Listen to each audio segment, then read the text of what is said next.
കുളി കഴിഞ്ഞ വന്ന് ഈ നന്നെ തോർത്തിങ്ങനെ കസാരയിൽ ചുരുട്ടിയിടരുത് എന്ന് പറഞ്ഞിട്ടില്ലേ? എല്ലാ കാര്യങ്ങളും ഞാൻ തന്നെ പിന്നാലെ നടന്ന് ചെയ്യണോ? എത്ര തവണ പറഞ്ഞിട്ടുണ്ട് ഈ അഴുക്കായ ഷർട്ടൊന്നും ഇങ്ങനെ ബെഡിലിട്ട് പോകരുതെന്ന്. ഇതൊക്കെ ഒന്ന് കഴുകാനിട്ടൂടെ?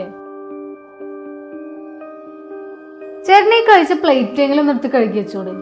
വല്ലാത്തൊരു കഷ്ടം. അല്ല പ്രിയ, ഞാൻ കൈ കഴുകിയിട്ട് എടുക്കാന്ന് വിചാരിച്ചു.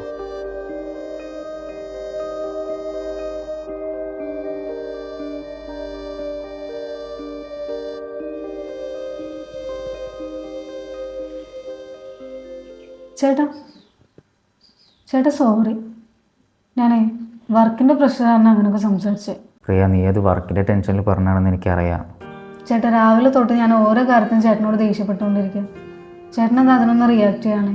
പ്രിയ, ഒരാൾ നമ്മളോട് ദേഷ്യപ്പെടുമ്പോൾ നമ്മൾ തിരിച്ചു ആ ദേഷ്യത്തിൽ റിയാക്ട് ചെയ്ത് അവിടെ പ്രശ്നം കൂടുകയേ ചെയ്യുള്ളൂ. അതിന് പകരം അയാൾക്ക് ഓക്കെ ആവാനുള്ള ടൈം കൊടുത്ത് അതിന് ശേഷം സംസാരിക്കുകയാണെങ്കിൽ അവിടെ ഒരു പ്രശ്നം ഉണ്ടാവില്ല.